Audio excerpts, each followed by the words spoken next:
bienvenidos una vez más aquí a Ventana al Misterio, un espacio en el que abrimos la mente a múltiples posibilidades.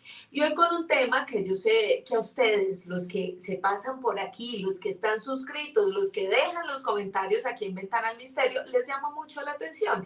Y es todo esto relacionado con los santos, sus capacidades o esos atributos que estas personas que parecen estar destacadas, que parecen ser milagrosos, que parecen estar tocados por lo divino, pues marcan en la vida de otros, de sus seguidores, de quienes acuden a ellos y también cuál es esa representación o mejor, esa importancia que aquellos personajes han dejado para la Iglesia Católica en este caso.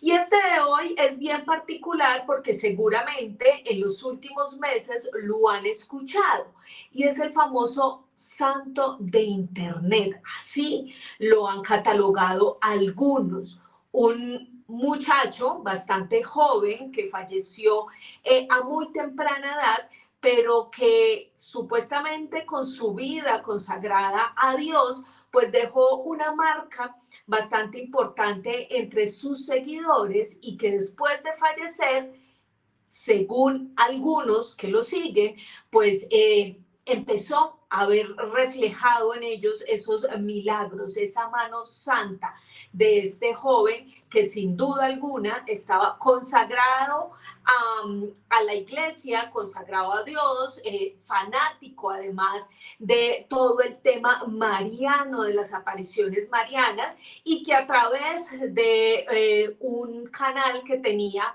en internet, un blog, empezó a difundir todas esas creencias católicas en las cuales pues él se regocijaba. Y para entender un poco de quién se trata, pero no solo eso, sino por qué estamos hablando actualmente de él, pues he invitado a una queridísima amiga que le encantan estos temas igual que a mí y que además sabe muchísimo de esto. Lourdes Gómez, bienvenida nuevamente aquí a Ventana al Misterio. Sabes que para mí siempre es un placer poder contar con tu conocimiento aquí. Estimada Joana, un gusto saludarte, es un placer estar con vosotros nuevamente y pues aquí puestos, listos para hablar de este tema tan interesante que está de actualidad y bueno, pues que es un ejemplo maravilloso de cómo los milagros siguen presentes en nuestra vida, en nuestra sociedad y no son algo medieval o algo del pasado, ¿no? Y eso me causa mucha curiosidad, Lourdes. Antes de que empecemos a contarle a las personas que no saben quién era este joven. Y me causa mucha curiosidad porque los procesos de la Iglesia Católica para santificar a alguien realmente son muy largos, muy disciplinados, si queremos llamarlos así, pero también tardan una cantidad de años impresionante para verificar, certificar, es todo un proceso, se tardan mucho y este pareciera ser que va un poco más rápido. Pues fíjate que ha habido una modificación de normas. Normalmente sí que es cierto que es un proceso largo y tedioso, es un proceso pues que tiene o contempla varias fases. La primera de ellas tiene que ver con dónde os sucede el milagro. En ese primer momento interviene la parroquia a la que pertenezca la persona a la que supuestamente se le ha obrado el milagro. Cuando esa noticia, pues de alguna manera se confirma a nivel local, pasa a nivel de diócesis y es el obispo de esa diócesis el que investiga el supuesto hecho milagroso. Cuando el obispo pues compone un tribunal de expertos, entre ellos teólogos o si es en el caso de un milagro médico, bueno, pues diferentes profesionales del ámbito de la medicina, y estos consideran que se trata de un milagro irreversible, repentino y permanente, esas son las tres palabras que utilizan, y encuentran que no hay ninguna explicación lógica para esa curación. Entonces se le hace una pregunta tanto a la persona a la que se le ha obrado el milagro como a su entorno más cercano. ¿A quién se le ha rezado? Dan un nombre y es entonces cuando toda esa documentación se eleva al dicasterio para las causas de los santos o la congregación para las causas de los santos en Roma, que hace una nueva investigación de cero con todo el material que ha traído pues la diócesis, el obispado de ese lugar y pues nuevamente con un tribunal de expertos teólogos, expertos en medicina que determinen que el milagro es pues repentino, que la persona tenía una enfermedad incurable que se ha curado de forma milagrosa, que es un milagro permanente, no pasajero, que ha sido una mejora repentina y después existe la posibilidad de que esa persona enferme nuevamente, entonces no se aprobaría el milagro y que sea un milagro en el cual la persona pues no haya recibido unas medicinas que puedan explicar esa curación repentina. Si todo eso se cumple, entonces pues se eleva un segundo informe por parte de esta institución vaticana y llega a manos del Papa. Y es el Papa, tras estudiar toda la documentación, quien aprueba o no finalmente ese milagro. Si es el primer milagro atribuido a esa persona con aire de santidad, esa persona se convierte en beato o beata. Y si se le aprueba un segundo milagro, pues estaríamos ante una canonización. Esa persona entra en el santoral católico, esa persona se convierte en santo o santa de la Iglesia Católica. Ese es el proceso. Es cierto que hay causas que tardan más o menos tiempo. Algunas, bueno, pues sí se reconoce finalmente que la persona tiene un cierto aire de santidad, pero no se le convierte en beato o en santo. Y es verdad que hubo mucha crítica durante el pontificado de Juan Pablo II porque hubo un número muy grande de canonizaciones. En este sentido, en los últimos años e incluso en las últimas semanas, bueno, pues las instituciones vaticanas encargadas de este tipo de hechos han tratado de, pues digamos que actualizar la norma y sobre todo ser más exigentes y ser más prudentes con respecto a este tipo de testimonios, pero en el caso del Papa Francisco yo pienso que había una cierta urgencia, un cierto clamor popular por pues que llegara de una vez por todas el primer santo millennial, ¿no? Sí, Lourdes, es que yo quiero ser aquí un poquito crítica en cuanto a esto y sí creo que es una necesidad que había por parte de la iglesia de empezar otra vez a mover de alguna manera esa fe, esa devoción por un personaje que mostrara eso, la santidad y volver a poner en los ojos del mundo la atención frente a estas personas que se destacan, pero no solo esto, es que Carlos Acutis es un joven ya de nuestra era, actualizado, que empezó a proclamar, digamos que toda esa fe que tenía a través del Internet, a través de las redes sociales, y siento que de alguna manera es una necesidad que se abre para la Iglesia Católica. Es una opinión personal, no sé en tu caso qué opinas al respecto. Estoy muy de acuerdo en pues los últimos eventos católicos enfocados a la juventud, como la Jornada Mundial de la Juventud. Carlo Acutis en los últimos años ha tenido un protagonismo extraordinario. No es lo mismo que tú en las catequesis, tanto de primera comunión como de confirmación, le presentes a los jóvenes fotografías o ejemplos de santos que son cuadros pictóricos medievales o imágenes en blanco y negro pues de hace varias décadas. No es lo mismo cuando, como estamos viendo en pantalla, nos muestran a un joven con el que nos podemos identificar, al cual nos podemos sentir cercano, que ha tenido pues el mismo tipo de enseñanza educativa que nosotros, que ha vivido el despertar de Internet igual que nosotros, que ha tratado de buscar su lugar a través de las redes sociales y de externar y expresar sus sentimientos en Internet. Todo esto convierte a Carlo Acutis en una figura fascinante, como vamos a ver a continuación, pero también desde luego en un arma propagandística brutal. Exactamente, sin duda alguna llega justo en un momento necesario para hacer esa propaganda que tanto necesita la Iglesia Católica, pero empecemos, Lourdes, a contar la historia de este joven. ¿Quién era? ¿Dónde nació? ¿Y cómo es que nace ese fervor por todo el tema religioso, sobre todo enfocado en las apariciones marianas? Pues Carlo Acutis, que falleció lamentablemente con 15 años, nació en Londres, en Inglaterra, en el seno de una familia pues normal, tradicional, sí con raíces católicas, pero sin ser practicantes ni oscurantistas en ese sentido. No son una familia que se dedicara a ir constantemente a la iglesia o que le estuvieran pues hablando a Carlo de todo este aspecto religioso. Ellos vivían en Londres, como digo, pero meses después del nacimiento de Carlos se trasladan nuevamente a Italia, de donde eran originarios, estaban en Inglaterra por motivos relacionados con el ámbito laboral de sus padres y Carlo, bueno, pues creció, vivió la primaria y la secundaria en Milán, en el seno de un colegio de raíces católicas. Esto no es algo extraño.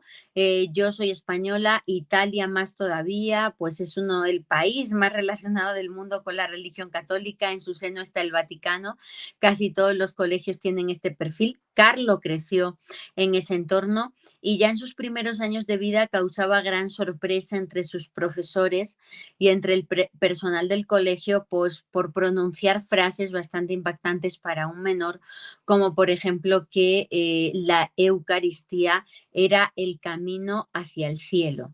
Esto él lo repetía desde pequeño y de hecho pues solicitaba a sus padres información.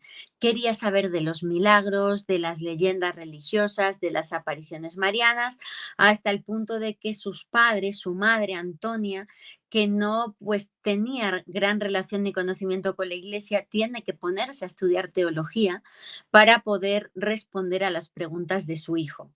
Y con 7 años, Joana, Carlo les pide a sus padres que él quiere hacer la primera comunión. Él no quiere esperar pues hasta la edad en la que normalmente lo hacen los niños. Y sus padres consultan con determinadas personas en el seno de la iglesia quienes charlan, evalúan las actitudes de Carlo y deciden que sí, que está preparado y tiene la madurez suficiente para recibir la Eucaristía. Entonces hace la primera comunicación, la primera comunión, perdona, de forma precoz y se asegura que desde ese día con 7 años que hizo la primera comunión hasta el día de su muerte, con 15 años, diariamente fue a misa, diariamente tomó la Eucaristía, semanalmente se confesaba y rezaba el rosario todos los días. Manifestaba frases muy impactantes, ¿no? Ya desde muy pequeño, como que la Virgen María era la única mujer de su vida y como cualquier joven, pues también tuvo interés por el mundo de Internet.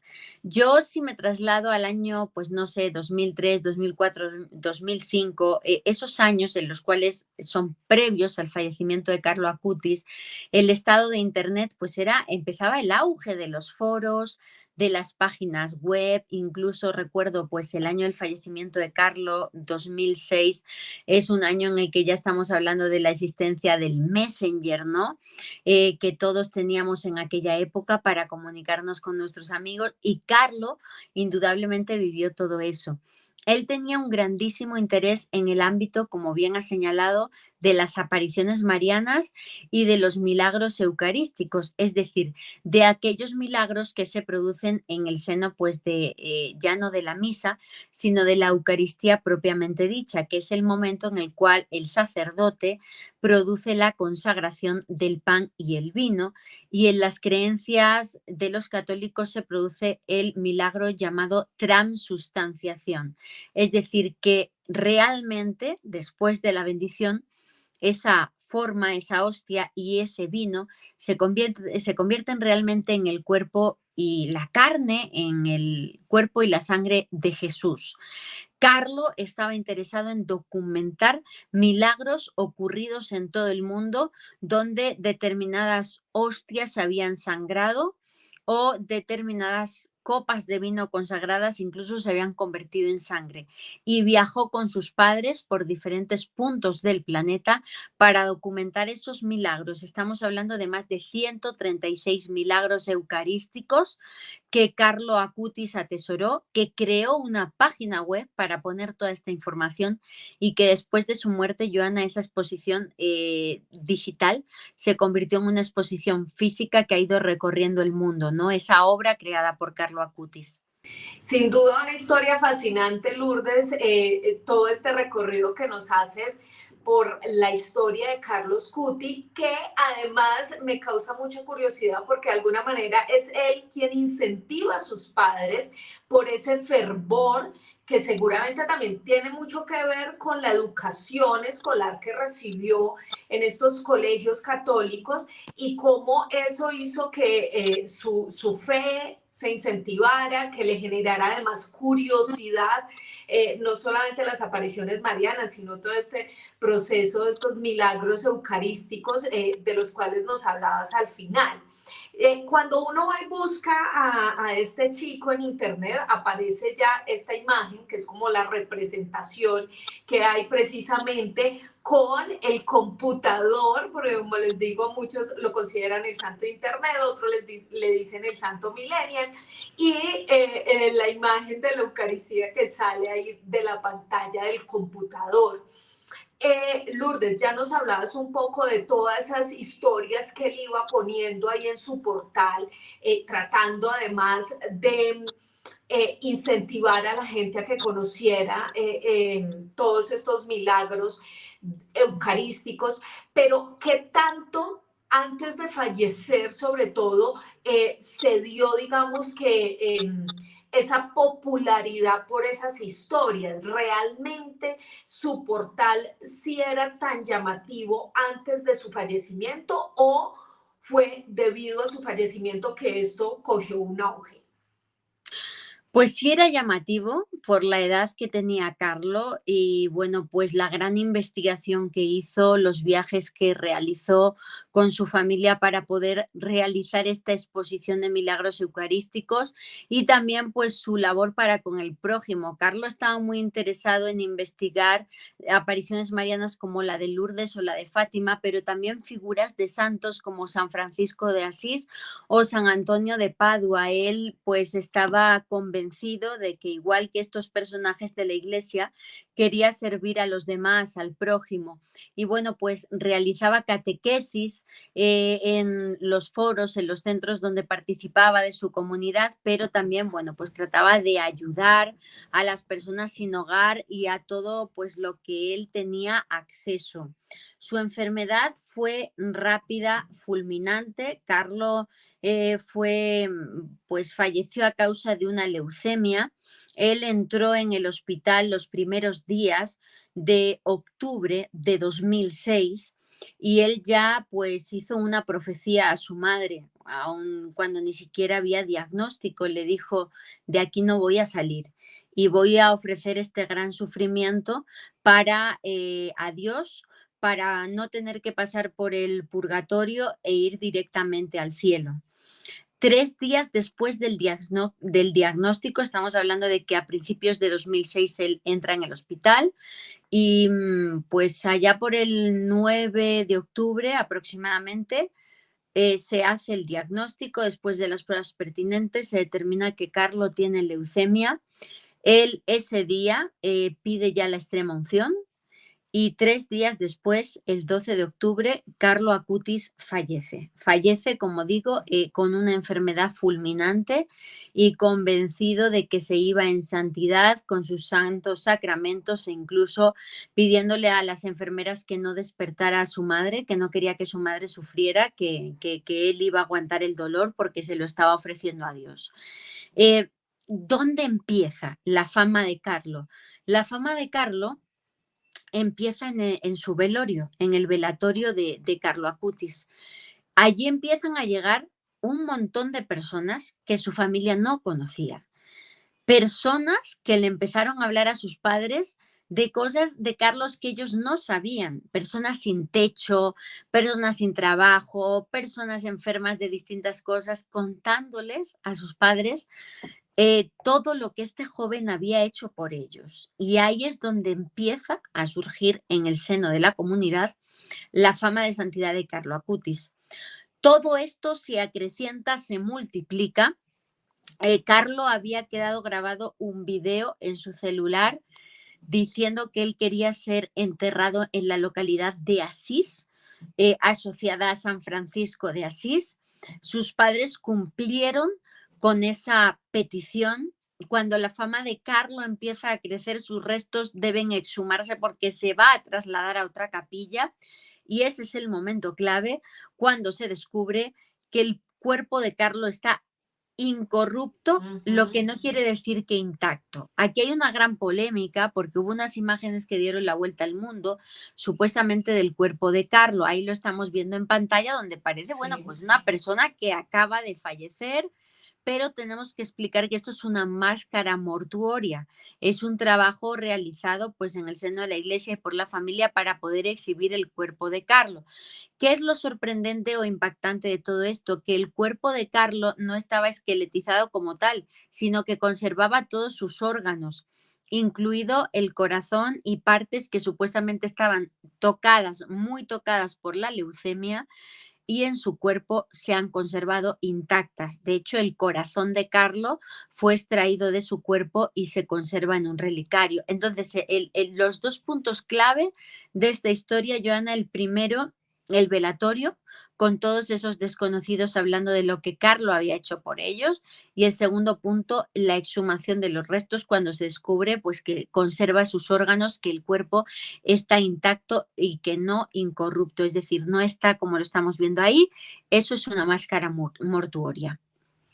Esto es bien interesante, Lourdes, porque la gente o a través de redes se habla mucho de que otro de los milagros es precisamente eso, o mejor dicho, uno de los dones que le genera la santidad a este joven es ese, que su cuerpo está incorrupto.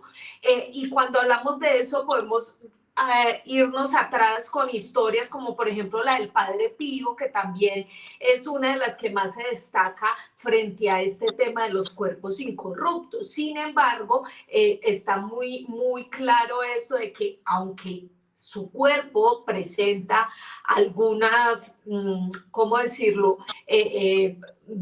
Forma natural después de que alguien fallece, deterioro, normal después de que alguien fallece. Sí es curioso que todos sus órganos parecieran intactos, sobre todo por la enfermedad por la cual falleció este joven. Eso de alguna manera también ha llevado al proceso de investigación para darle a él esa santidad de la cual se está hablando actualmente. Pero Lourdes, De hablemos hecho, un poco. querida Joana, tengo aquí el comunicado que tuvo que dar el obispo Domenico Sorrentino tras la Ajá. polémica, cuando la gente pensó que esta máscara mortuoria que estamos viendo era realmente, pues, Carlo Acutis, su rostro. El comunicado que se hizo para explicar el estado de su cuerpo, que sí es un milagro, es el siguiente.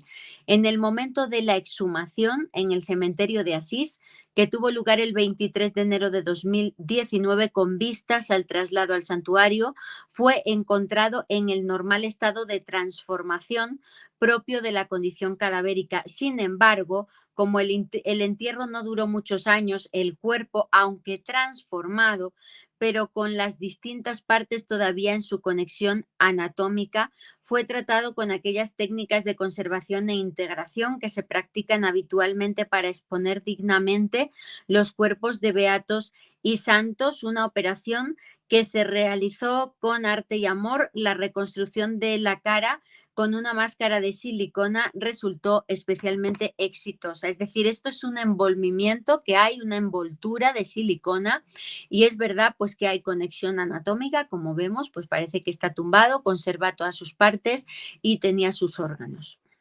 Así es, Lourdes, gracias por recordarnos un poco sobre ese comunicado, porque además era necesario hacer todo este proceso, ya que pretendían exponer el cuerpo debido precisamente a todo el auge que traía este joven, con la cantidad de testimonios y de personas diciendo que efectivamente él les estaba cumpliendo algunos milagros, o gracias a la intercepción de este joven, pues había podido curarse, tener alguna situación que le habían encomendado a Dios, etcétera, etcétera.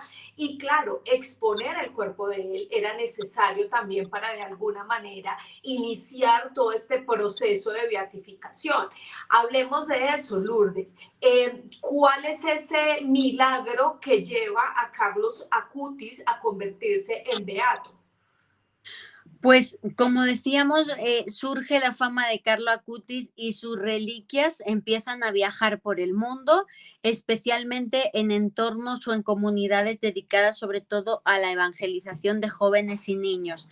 Y tenemos que el 12 de octubre del año 2010, pues había reliquias de Carlo Acutis presentes en una misa en Brasil, en concreto, bueno, pues en Mato Grosso del Sur. Allí un niño con su abuelo, brasileños, tuvieron la oportunidad de ver una de las reliquias y este niño estaba gravemente afectado, enfermo del páncreas, una enfermedad bastante grave y avanzada que le hacía vomitar constantemente y que su situación de este menor ya estaba sumamente deteriorada. Cuando están ante las reliquias, el niño le dice al abuelo que rece a Carlo Acutis por él, que no quiere vomitar más. El niño toca las reliquias, están rezando ante las reliquias y no vuelve a vomitar más. Cuando los médicos hacen los análisis pertinentes, pues se determina que el niño está completamente curado de esa enfermedad de páncreas, justo después de que el 12 de octubre de 2010 estuviera cerca de las reliquias de Carlo Acutis y hubiera rezado su abuelo, pues, por este joven. Desde luego hubo una investigación, el proceso que hemos descrito al principio, y finalmente la información llega hasta el Papa Francisco, todo el volumen de documentación, la parte de la investigación de Brasil, la parte de la investigación de la Congregación para las Causas de los Santos, todo, y finalmente, pues en 2020, 10 años después de ese milagro, el Papa Francisco aprueba ese milagro y eso llevó a la beatificación de Carlo Acutis, lo que es en este momento, que es el beato Carlo Acutis. Así es, después de este proceso, además que como dice Lourdes, muy cuidadosamente fue estudiado, revisado con cantidad de testigos, esto también lleva un proceso médico muy complejo por parte de toda la iglesia para certificar de alguna manera que esto es real, como nos explicaba Lourdes al inicio, y empezamos también ahora a hablar del proceso de canonización, porque como muy bien tú nos lo decías, ya hay que pasar a un siguiente milagro para que se dé este proceso. ¿Cuál fue ese milagro?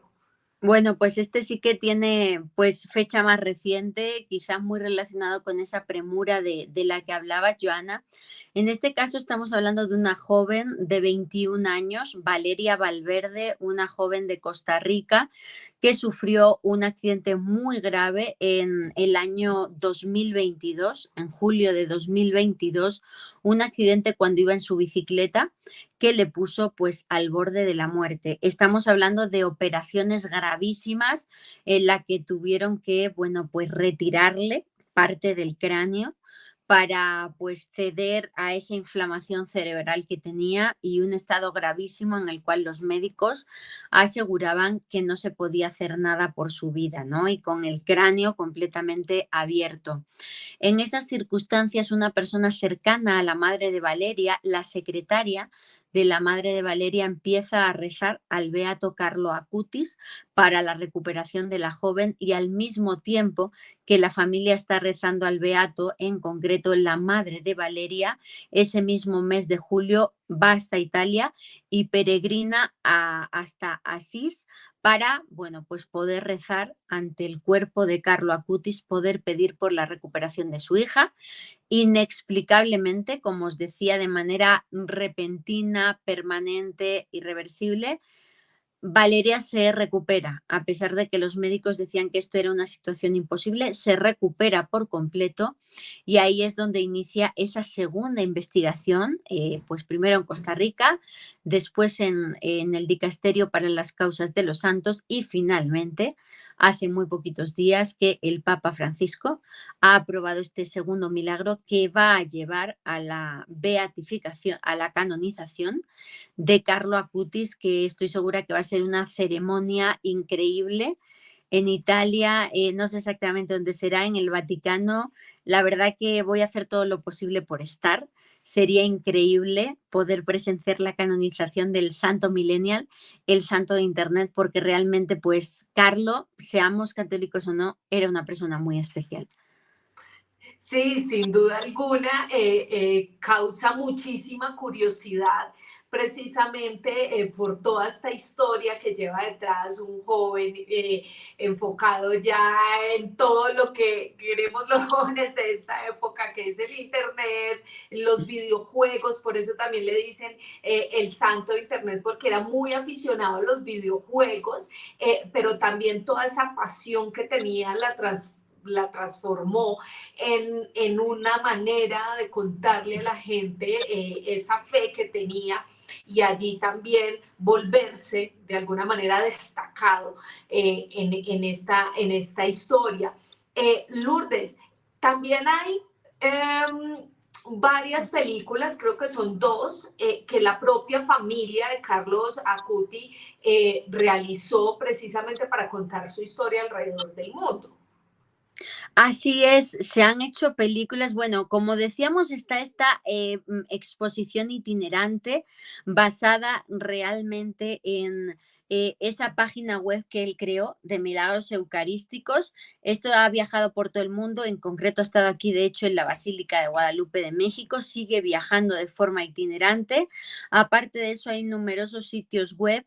Hay también, inclusive en Colombia, asociaciones católicas centradas en la figura de Carlo Acutis, y en el ámbito del cine tenemos dos películas, una de ellas, El cielo no puede esperar, que se estrenó el año pasado, y El latido del cielo, también estrenada el año pasado, ambas proyectadas por primera vez durante la Jornada Mundial de la Juventud que se celebró el año pasado en Lisboa ante millones de jóvenes, y esto, bueno, pues también ha provocado este clima, bueno, pues lo que finalmente ha ocurrido este año, que ha sido esa canonización. Entonces tenemos muchísimo material, inclusive se están haciendo muchas reliquias por contacto, estamos hablando de trocitos de tela aplicados sobre pues las reliquias de Carlo Acutis, y esto se está extendiendo por el mundo. Joana, para esta entrevista yo había preparado, porque tengo aquí una de esas reliquias por contacto y ahora no sé a dónde se ha ido, la verdad. ¿Cómo así Pero que tienes una reliquia por contacto? sí, De dónde salió? Quiero saber esa historia. pues tenemos la suerte de que durante nuestra reciente estancia en Colombia, mía y de mi esposo Johanna, para Sí. presentar pues en Bogotá nuestro libro Enigma en el cielo de Intermedio Editores, tuvimos la oportunidad pues de entrevistar al custodio de una parte de las reliquias de Carlo Acutis que se encuentra en Colombia, y bueno, pues durante esa entrevista nos hizo entrega, nos mostró el relicario y nos hizo entrega de una de esas reliquias por contacto. Es un trocito de tela minúsculo, muy pequeñito, inserto dentro de una estampa, y bueno, pues tenemos una reliquia de Carlo Acutis, y dedicándonos a las redes sociales, en mi caso, siendo una apasionada del mundo de los enigmas religiosos, bueno, pues es algo que me emociona y que para mí es muy especial. Lourdes, buenísima esa historia. No, quiero decir que no sabía. Me sorprende Lourdes en este momento contándome esto. Uno, porque no sabía, ¿Me además das que un en Colombia segundo? estaba. Si me das un segundo la busco. Claro, Me das un por segundo porque me ha favor, tenido que caer por aquí porque yo la he traído. Joana, dame un por, segundo, disculparme. por favor, aquí vamos a esperar con ansias que Lourdes nos muestre esa reliquia, porque de verdad es bastante interesante, uno, que esté en Colombia, alguien que custodia precisamente esa reliquia del que sería, sin duda alguna, uno de los santos más populares, conocidos en esta época actual, el famoso santo millennial, que muy pronto va a ser noticia precisamente con todo este tema de la canonización por parte del Papa Francisco, y que además que en Colombia quien custodia esto, ya le vamos a preguntar a Lourdes más sobre esta persona con la cual se contactaron, y seguramente con esto también, aquí volvió Lourdes, Ya estoy con esto aquí. me imagino, Lourdes, que además, lo voy a poner aquí en pantalla gigante para que lo podamos ver, me imagino también que por ser el santo del millennial, el santo de la tecnología, el santo de Internet, pues quienes hacen contenido como tú para Internet, pues ya van a tener un santo al cual encomendarse, ¿no? No lo dudes. De hecho, Ujú. esta estampa yo la tengo cerca de la tablet en la que yo escribo. La verdad, a mí me Ah, hace mucha ilusión. Estoy buscando el nombre del custodio porque es una entrevista, querida Joana, que como todavía no hemos estrenado, pues ujú. como que no, se me habían olvidado los datos, pero dame un momentito que busque el nombre del custodio para decirlo y agradecerle. Bueno, esta es la estampa que nos regaló y aquí vemos, a ver si Sí. puedo, este trocito que veis aquí, o sea, esto está en relieve porque es un trocito de tela real, una reliquia por contacto de Carlo Acutis. Y aquí, pues, su frase más famosa, la Eucaristía es mi autopista o pues mi camino de llegar al cielo.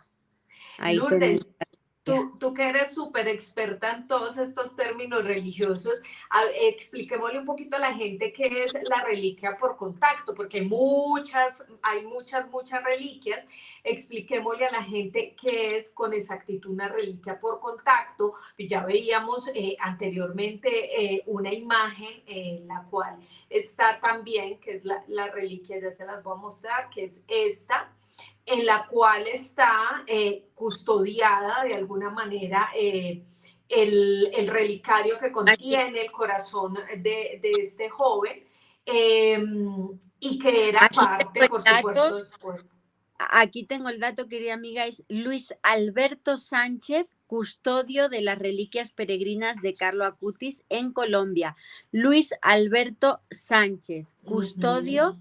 de las reliquias peregrinas de Carlo Acutis en Colombia. Luis Alberto, muy amablemente, durante la entrevista que mantuvo con Johanan al término, nos regaló pues esta reliquia por contacto. ¿Qué es una reliquia por contacto? Estamos hablando de una reliquia que se lleva a cabo cuando pues se pone un trozo de tela, en este caso, un trozo pues de lino, de lo que sea, de tela, sobre una reliquia real de un santo. Imaginaos, puede ser el corazón, puede ser el cuerpo, no sé, puede ser una mano, puede ser algún objeto personal de esa persona. ¿Por qué?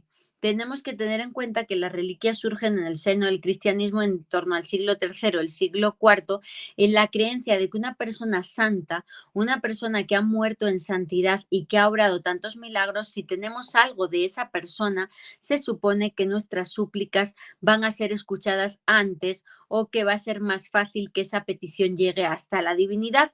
Así es como surge todo el mundo de las reliquias en el seno del catolicismo. Es cierto que no solo hay reliquias católicas, por ejemplo, ahora en diciembre, durante nuestro viaje que hemos realizado con la insólita experiencia por Turquía y Egipto, hemos tenido la oportunidad de ver muchas reliquias musulmanas, como dientes, pelos de la barba de Mahoma, sandalias del profeta, cartas del profeta Mahoma.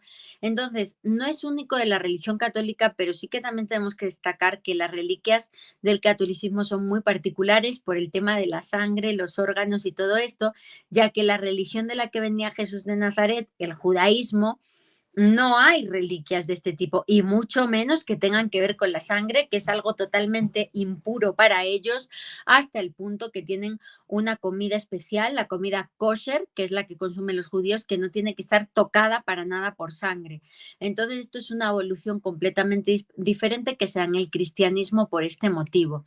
Reliquias por contacto hay muchas, surgen sobre todo, fíjate, en el tema de la sábana santa, que es la reliquia de reliquias. Hay muchas copias de la sábana santa por toda la cristiandad. ¿Y cómo se llevan a cabo esas copias? Pues se tendía una tela sobre la sábana santa original, por lo tanto ya había estado en contacto con la reliquia original, ya se había imbuido de esa magia, de ese misterio y de esa divinidad, y se pintaba sobre ella pues la representación del hombre de la sábana santa, y pues esas copias eran regaladas a determinadas casas reales, eran regaladas pues a determinadas iglesias importantes, y lo que se está haciendo pues en este caso con Carlo Acutis es exactamente lo mismo. De sus reliquias, a través de contacto, pues están sacando estos trocitos, ¿no?, de reliquias que, bueno, pues son bastante curiosas. Desde luego para los creyentes pues son algo muy importante.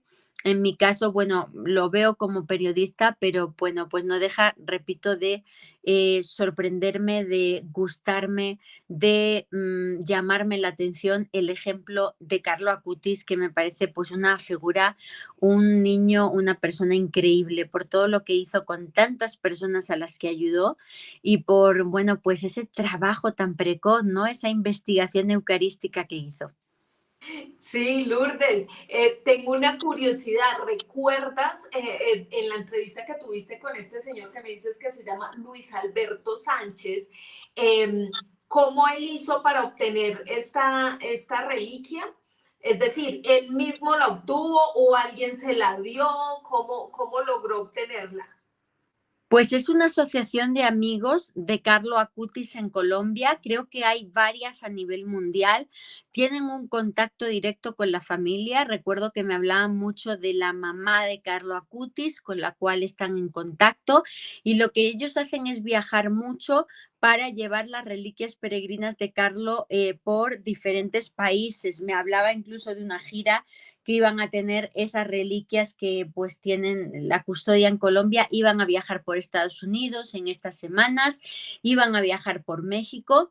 Y entonces son asociaciones de amigos de Carlo Acutis que están tratando de llevar la palabra y la obra de Carlo Acutis por el mundo. Qué interesante esa historia y sobre todo impactante esa reliquia que nos muestras. Aquí la voy a volver a poner aquí en pantalla grande para que ustedes miren. Exclusiva, para Ventana al Sí, Misterio. Esto no se lo he contado ni a Johanna, o sea, Johanna sabe que tengo la reliquia, pero no se lo he contado en su programa todavía ni nada. Eres la primera persona a la que se lo cuento. sí, me sorprende muchísimo porque cuando hablamos de hacer este video, pues en ningún momento me dijiste que tenías parte de una reliquia de Carlo Acutis Lo he y recordado realmente es muy ahora, interesante. lo he recordado minutos antes de empezar. Digo, ay, voy a llevarle a Joana, que seguro que le interesa. Pero ya ves, me la he dejado por ahí, pero no he querido, no, digo, tengo que ir por ella porque Carlo merece estar aquí en Ventana al Misterio. Aquí está para todos los amigos de Ventana al Fabuloso. Misterio. Fabuloso, Lourdes. Gracias, gracias por compartir esa historia, pues por tu investigación, porque realmente, sin duda, este tipo de detalles son los que a mí de verdad, por eso me apasiona tanto charlar contigo, invitarte aquí, porque sé que eres de verdad súper entregada con todas estas investigaciones, dedicada, además con todos estos detalles que lo sorprenden a uno en medio de estas charlas y que hace pues mucho más enriquecedor esta conversación que finalmente ni siquiera es una entrevista, sino una conversación para comentarle a las personas que nos ven sobre esas curiosidades, sobre esos misterios que nos llaman tanto la atención y con los cuales compartimos aquí la pasión con ustedes, con todos los que nos ven. Yo sé que Lourdes es súper entregada con todos estos temas de la religión, que investiga un montón, que conoce muy bien, que está muy al tanto de cada detalle, pero que me saque esto aquí en vivo fue como que no puedo creerlo, me encantó, Pues me encantó. Gracias aquí por está. compartirlo. No, gracias a ti, estimada amiga. Y yo también es que quiero destacar algo importante. Si Carlo hubiera vivido, si esa enfermedad terrible no le hubiera arrebatado su presencia aquí en la tierra, estoy segura de que habríamos tenido noticia de Carlo, de que habríamos soñado con entrevistarle. Un niño que con 15 años te monta esta investigación en Internet se iba a convertir en una persona importante. Yo no sé si dentro del seno de la iglesia o como laico, sobre los misterios de la iglesia, que es lo que a él le fascinaba, las reliquias, los milagros, las apariciones marianas, o bien hubiera sido un gran escritor y hubiéramos tenido sus libros, personas como nosotras, Joana, habríamos soñado con entrevistarle, seguramente incluso habríamos podido entrevistarle y habríamos tenido noticia de él, porque él es de los nuestros, a él le apasionaba lo mismo que a nosotros, ¿no? Quizá desde un enfoque diferente, le hubiera molestado, no le hubiera gustado que también habláramos de extraterrestres, como a veces hablamos y como me pasa con muchos amigos míos que hay en el seno de la iglesia, pero al final no hay más juez que uno mismo, ¿no? Y uno sabe con la intención con la que hace las cosas, pero yo estoy segura que de una forma o de otra hubiéramos sentido una gran admiración por Carlo Acutis si la historia hubiera sido diferente, si no hubiera sido un santo ni un beato, si hubiera sido, bueno, pues un escritor, no sé, un sacerdote que pudiera haber llegado a obispo, a papa, un cardenal, no lo sé, pero con solo 15 años mira lo que hizo, ¿no? Así es, con 15 años deja un legado maravilloso para los que son creyentes y para los que no lo son tanto, que sin duda también lo podemos coger por el lado que nos decía Lourdes hace un rato. La investigación que este chico se montó a través de esos misterios de la Eucaristía, recorrer con sus papás algunos lugares para adentrarse también en esa fe y en ese conocimiento que le brindó a los demás y que luego lo hace convertirse en uno de los santos actuales quizás más importantes y que vamos a tener muchas más noticias cuando ya finalmente hagan toda esta ceremonia donde lo cataloguen o lo canonicen mejor junto con el Papa Juan Pablo, perdón, cuando el Papa Francisco haga esta canonización de Carlos Acuti, que sin duda va a ser noticia, así como está haciendo en este momento con la historia que nos cuenta Lourdes, pues vamos a darle seguimiento también a esta historia que es maravillosa y a seguir a lo largo del tiempo sabiendo más sobre esos milagros de este joven.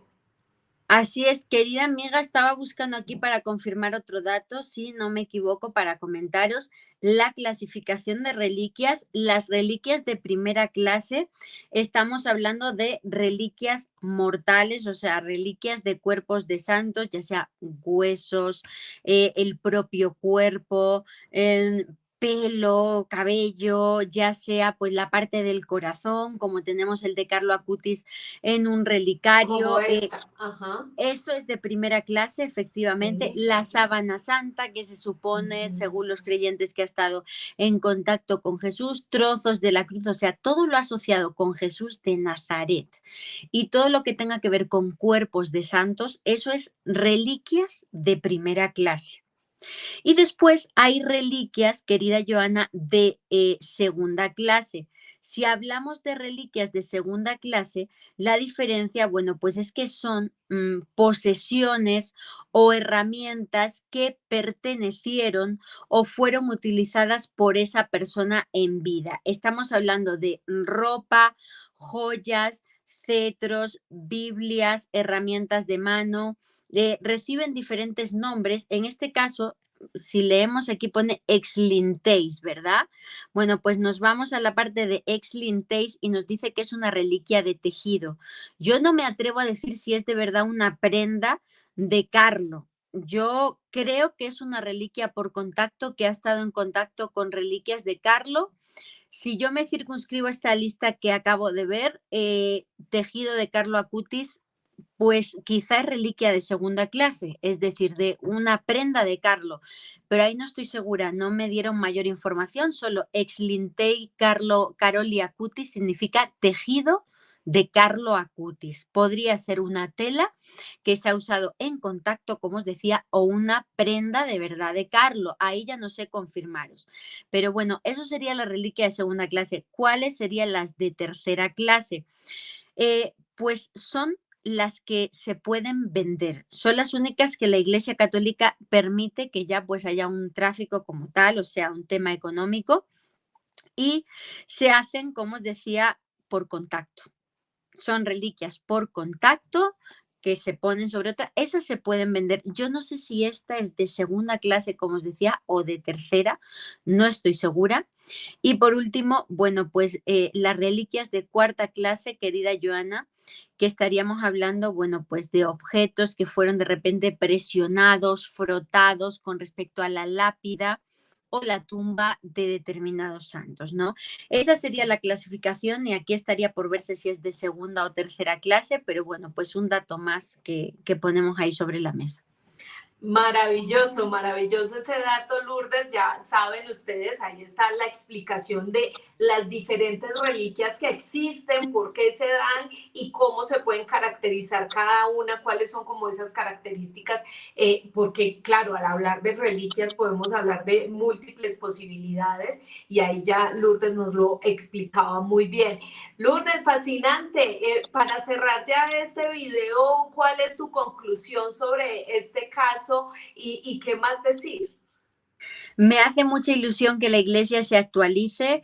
Por ejemplo, yo como madre me va a encantar cuando mi hija tenga uso de razón contarle la historia de Carlo. Le va a sonar súper cercana cuando yo le hable de la computadora, de internet, de las páginas web, algo que no pasaría si le hablo de la historia de San Francisco de Asís. Entonces yo creo que esto es algo súper positivo para la iglesia y como digo, estoy y voy a estar muy atenta, Joana, a la fecha de la canonización. Me queda claro que Italia se va a colapsar. O sea, me queda claro que van a llegar millones de jóvenes, pero bueno, vamos a hacer el intento, vamos a soñar, vamos a ver en qué fecha va a ser esa canonización y ojalá que podamos estar presentes. Ojalá, ojalá que puedas ir y luego nos cuentes cómo fue toda esa visita y vivir allá de cerca esta canonización de este joven, del santo millennial o el santo de la tecnología, Carlos Acutis, que hoy hicimos de verdad que una charla como siempre fabulosa con Lourdes contándonos esta historia.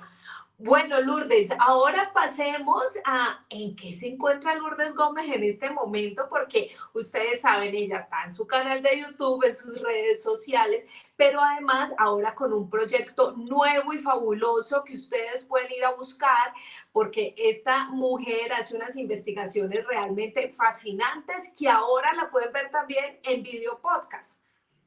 Muchísimas gracias, estimada Joana. Bueno, pues hemos estrenado un proyecto de video podcast que se llama Misteriosamente Claro. Ese es el nombre que tiene en YouTube y en Spotify. Son investigaciones pues que yo escribo, que he escrito en los últimos años y que ahora hemos tenido la oportunidad de llevarlas al medio audiovisual con una edición muy cuidada y muy bonita. Ya se han publicado pues varios capítulos, hay investigaciones sobre los evangelios apócrifos, sobre la Virgen de Fátima, sobre las puertas del infierno, no sé, muchos temas muy curiosos que he investigado en los últimos años y ojalá que puedan darse el tiempo de verlos. Se llama Misteriosamente Claro. Y mientras tanto, bueno, pues los domingos participo en el canal de YouTube de Johanan Díaz Vargas en su programa Insólita Experiencia o me pueden ubicar en mis redes sociales que tenemos. Estoy como Insólita Familia en Instagram, Lourdes Gómez Martín en Facebook, Lourdes Gómez M en TikTok. Muchísimas gracias, Joana. Así es, y no solo la pueden contactar en Insólita Experiencia, en Misteriosamente Claro, sino también recuerden que ella, junto a Johanna Díaz, tienen su libro que vinieron a Colombia a lanzarlo este año. Por aquí lo tengo muy cerquita, denme un segundo para que ustedes lo vean de primera mano, Muchas en gracias. el cual, aquí está. Enigma en el cielo, en el cual hacen una recopilación fabulosa de todos estos casos que ambos han investigado y que de verdad, Lourdes, quiero decirte que es una especie de Biblia con todo este tema del fenómeno ufológico, las investigaciones que ustedes han hecho sobre los casos más importantes de ovnis en la antigüedad, de casos de investigaciones con militares que ustedes han podido entrar, estar con ellos de primera mano, encuentros cercanos, en fin, fabuloso. ¿Dónde pueden encontrar este libro? Gracias de corazón. Pues Enigma en el cielo de Intermedio Editores está disponible en el caso de Colombia, en la página web Tienda El Tiempo. También lo pueden encontrar en cualquier país del mundo a través de la página web Busca Libre, un portal, bueno, pues donde pueden hacer su compra a través de internet y en cuestión de unos días les llega a su casa, estén en el país que estén. Muchísimas gracias. Así es, no se pierdan la oportunidad de verdad de tener este libro porque hace una recopilación maravillosa sobre lugares, personajes y hechos que han marcado la historia del fenómeno ufológico, no solo en México, sino que en toda Latinoamérica y también algunos casos que Lourdes ha investigado en su país natal, en España. Así que pilas con ello, pilas con ello. Lourdes, mil y mil y mil gracias por estar nuevamente aquí en Ventana al Misterio. Muchísimas gracias, Joana. Ha sido un placer. Me encanta siempre charlar contigo, estar en esta ventana al misterio. Gracias de corazón. Y bueno, pues hasta pronto. Bendiciones para todos. Gracias. Gracias a ustedes por estar conectados. Gracias, Lourdes, como siempre, por tu generosidad. De verdad que me sorprendió mucho este final de este video con la reliquia de Carlo Acutis, que sin duda va a marcar también un hito importante en toda esta religión católica y a quienes creen en este tipo de historias y de misterios. Ustedes ya saben, un santo que es santo en nuestra actualidad, el santo millennial, el santo de la tecnología, del cual vamos a tener muy pronto noticias porque va a ser canonizado por el Papa Francisco, porque seguramente será un hecho histórico que va a marcar nuestra era y que además también representa, como decía Lourdes, a todos esos jóvenes que siguen la curiosidad, porque eso fue lo que hizo este muchacho, seguir su curiosidad, investigar sobre esas cosas que tanto le apasionan y por eso sin duda tiene ahora este título después de dedicarse tanto a esa fe, a eso que creía, a eso que amaba y que logró finalmente traspasar las fronteras gracias al Internet. Y convencer a muchos de estas historias y luego que quienes tuvieran fe en él pues lograran de alguna manera el milagro de este santo millennial. A ustedes, ¿qué tal les pareció esta historia? Yo de verdad quedé feliz viendo esa reliquia que tiene Lourdes sobre este santo que muy pronto va a ser santo, este joven que muy pronto va a ser santo. ¿Ustedes qué opiniones tienen al respecto? Recuerden dejar todos sus comentarios ahí porque ahí los voy leyendo, también tratando de interactuar con ellos. Denle dedito arriba, sigan a Lourdes en todas sus redes sociales, en sus podcasts y por hoy cerramos esta ventana al misterio.